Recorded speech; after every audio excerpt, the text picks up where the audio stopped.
You're now listening to our 3 to 5 minute drive-by Hutchinson Report podcast, where I walk through some of the compelling issues of the day, things that caught my attention, things I feel passionate about, things, yes, I want to sound off about. First of all, impeachment Donald Trump.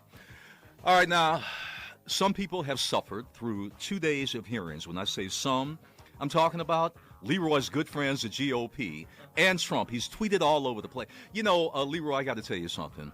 There have been more tweets from this guy than there are tweets. There has been a tsunami of tweets, beating up on Schiff, beating up on the House Intelligence Committee, beating up on the Democrats, beating up on the former Ukrainian ambassador, beating up on everybody. I think Trump is even beating up on himself when he runs out of people to beat up on. So we know what he's saying. Impeachment's a sham. That's the GOP line. It's a sham. It's the greatest witch hunt in American history. I like that one. That's a good line. And, of course, he's saying it doesn't mean anything. It's all about much ado, to borrow a little bit of Shakespeare, much ado about nothing. Democrats are laying out 2,267 pages, an indictment second to none of Donald Trump. Look, the whole world knows the guy's corrupt. The whole world knows the guy's a crook. The whole world knows we got a thug in the White House and a gangster in the White House. I got to tell you, Don Corleone would love this guy. We all know that. Trump didn't even try to hide it. The guy even brags about it. You know, hey, but they love me out in Peoria. No offense to Peoria. I'll still be reelected.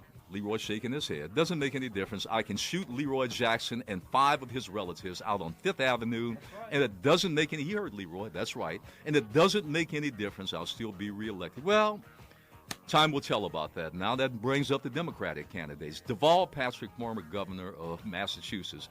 You know, Leroy, I got to tell you, some people just would do anything to get one more minute of fame. You know, they just want to be relevant. The guy is a former governor in one of the bluest states on the planet. What makes him think that he is presidential timber this late in the game? You know, I got to tell you something. Some people have said, Earl, why don't you even throw your hat in the ring? You know, it's getting to be a sideshow. It's getting to be a circus because it comes down to this. They don't, when I say they, many do not think Joe Biden can beat Donald Trump. Many don't think any of the others, Elizabeth, Bernie, Mayor Pete, they have a chance either. Not a snowball's chance in hell. So why not jump in? I'm the person. I'm the go-to guy or gal that can do it. I keep hearing that. You know what? It won't work. You're diluting the field.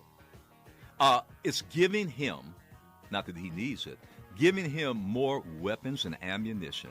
He'll have a field day with that. He's already going to have a field day with Liz and Bernie. And we know Joe. But now all these names, I mean, come on, you're muddling the stream. I mean, you know, it's getting opaque now. We don't need that. You need what you need, we've said from day one. I'm not even big on the impeachment stuff. What you need is you need to coalesce around a candidate that can win. Bill Buckley, very conservative. He once famously said, Leroy, this, are you going to endorse a conservative Republican? Bill Buckley said, I'm going to endorse a Republican that can win. I want someone who can win. I don't care what you are. I want you to win. That is number one. Number two, and everything else after that when it comes to the political game. I'm not happy with what I saw with the NFL. I watched the Cleveland-Pittsburgh game. You know, I'm an NFL junkie.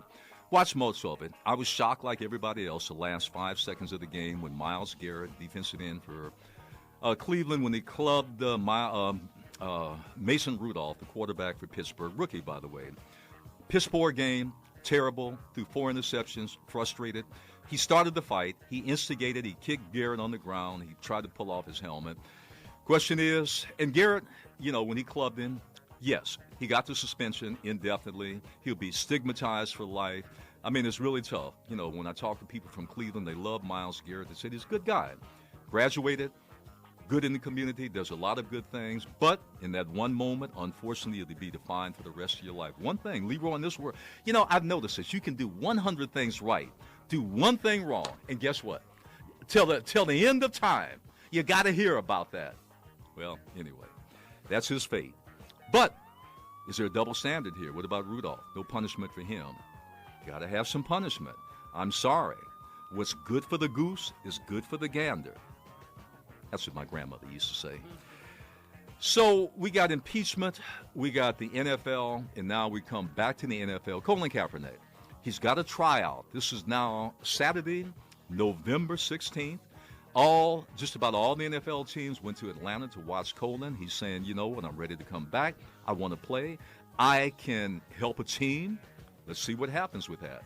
Some are calling it a sham. Some are calling it a setup. Some are calling it something just to get the NFL off the hook and say, you know what, make him go away. Well, time will tell. But I say this in an op-ed piece, Cap won.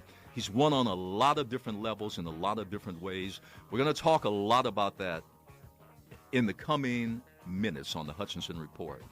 You've been listening to the Hutchinson Report podcast of the week.